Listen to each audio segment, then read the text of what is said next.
जय हिंद दोस्तों। क्या आप सिर्फ 12 पास है और एक सरकारी नौकरी चाहते हैं जिसमें अच्छी सैलरी, पेंशन जैसी सुविधाएं, प्रमोशन और लाइफ टाइम जॉब सिक्योरिटी मिले? तो इस वीडियो को अंत तक जरूर देखिए क्योंकि आज मैं आपको बताने वाला हूं 12 पास के बाद मिलने वाली भारत की टॉप 10 परमानेंट गवर्नमेंट जॉब। तो चलिए शुरू करते हैं। फर्स्ट नंबर पे है इंडियन आर्मी, जिसमें भर्ती होता है आपका ये सोल्जर और क्लर्क और टेक्निकल के लिए, जिसमें आपको 12 पास होना है। सैलरी की बात करें तो 30,000 से लेकर 60,000 तक मिलता है पर मंथ। एज आपकी होनी चाहिए 7.5 से लेकर 21 ईयर्स तक। एग्जाम होता है जिसलिए आपको अग्निपथ स्कीम के तहत आपको एग्जाम देना होगा। पहले रिटर्न होगा, फिर आपका फिजिकल और फिर मेडिकल, और नहीं तो फिर आर्मी का डायरेक्ट रैली होता है और रैली के बाद आपको एग्जाम देना है, एंट्रेंस, और उसके बाद मेडिकल। और इसके बेनिफिट की बात करें तो free medical, free accommodation, canteen facility, pension age पर रूल मिलता है। ठीक है। अब सेकंड नंबर, नाइन्थ नंबर पे इंडियन नेवी। और इंडियन नेवी भर्ती करते अपने एसएसआर और एमआर के नाम से भर्ती निकलता है। इसमें आपको 12 पास होना चाहिए, जिसमें मैथ फिजिक्स होगा एसएसआर के लिए और एमआर के लिए सिंपल 12 पास, कोई भी स्ट्रीम से। सैलरी की बात करें तो 25,000 से लेकर 55,000 सैलरी होता है। और इसका इंडियन नेवी एंट्रेंस टेस्ट होता है, और नहीं तो फिर अग्निवीर का एसएसआर और एमआर डायरेक्ट निकलता है, एग्जाम होता है इसमें।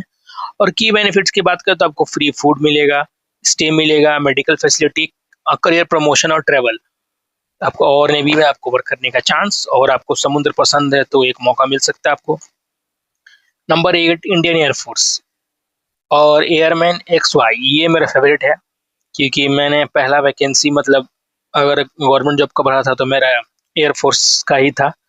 तो इसके लिए क्या होना चाहिए? 12 पास साइंस विद मैथ फिजिक्स और अदर स्ट्रीम, और 33 आपका सैलरी होगा 65,000 पर मंथ तक। एग्जाम की बात करें तो IF स्टार एग्जाम या अग्निवीर वायु एग्जाम का नाम हो गया है। ठीक है। पहले डायरेक्ट ये एग्जाम होता था, एयरमैन XY का एग्जाम लेता था एयरफोर्स CDAC करके, तो अब इसका चेंज हो चुका है, अब इसमें आ गया है अग्निवीर वायु। तो की बेनिफिट्स की बात करें तो स्टार्टिंग सैलरी अच्छी मिलती है, comprehensive medical facility, housing, timely promotion होगा, और सबसे बढ़िया है कि आपको अगर हवाई जहाज पसंद है, फाइटर प्लेन पसंद है, तो आप उसके साथ मतलब काम कर सकते हैं। ठीक है। सेवेंथ नंबर है आपका CHSL, जिसको बोलते हैं कॉम्बाइंड हायर सेकेंडरी लेवल, और ये बहुत ही फेमस है SSC के फील्ड में। आपको इसमें क्या करना होगा तो LDC का DO PA और SA का निकलता है, जिसमें 30,000 से लेके 50,000 पर मंथ आपको सैलरी मिलेगी। और एग्जाम होता है आपका SSC CHSL एग्जाम होगा। ठीक है।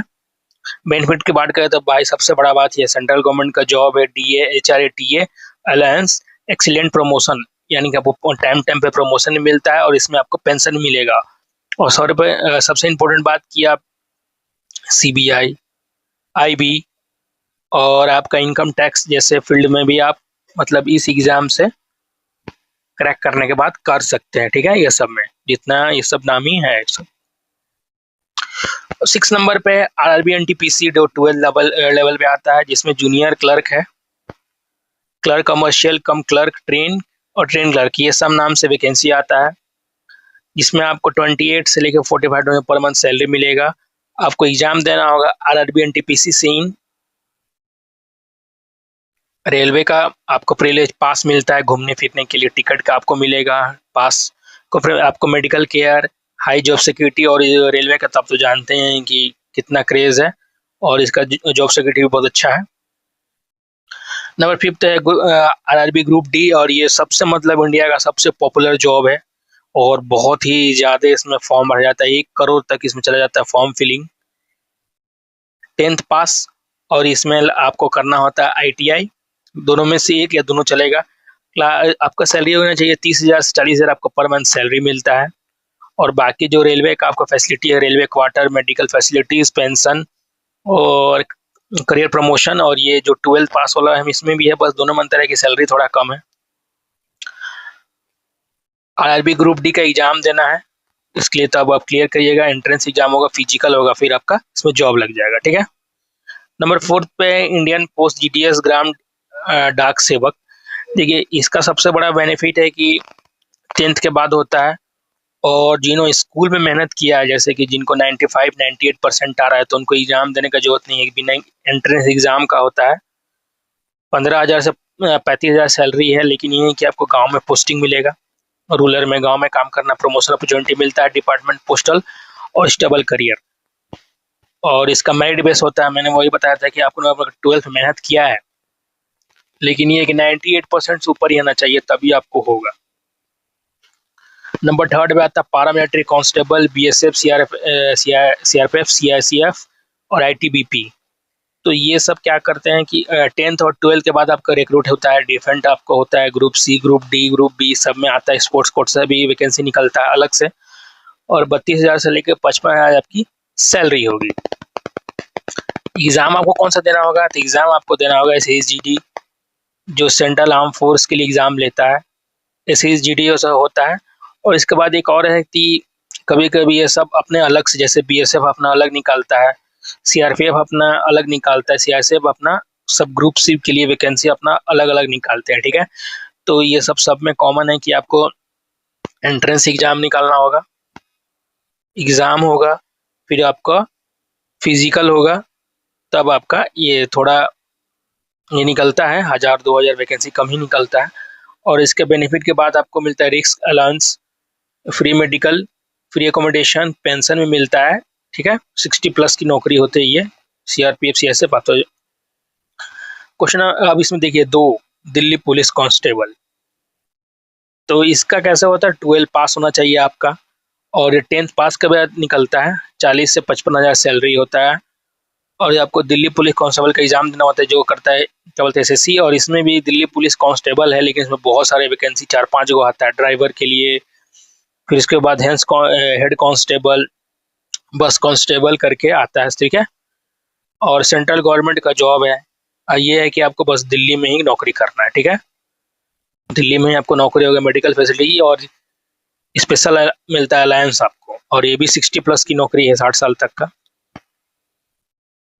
और नंबर 1 पे है सबसे पॉपुलर आपका SSGD कांस्टेबल, जो सबका टॉप चॉइस होता है। इसका टॉप चॉइस होने का सबसे बड़ा कारण है कि इसका वैकेंसी 50,000 निकलता है। ठीक है, तो अगर आपको ग्रुप डी के बाद अगर ये बात करें तो सबसे टॉप पे यही है। आपको क्या क्या मिलेगा? BSF, CISF, CRPF, ITBP, SSB, Assam rifle और SSF।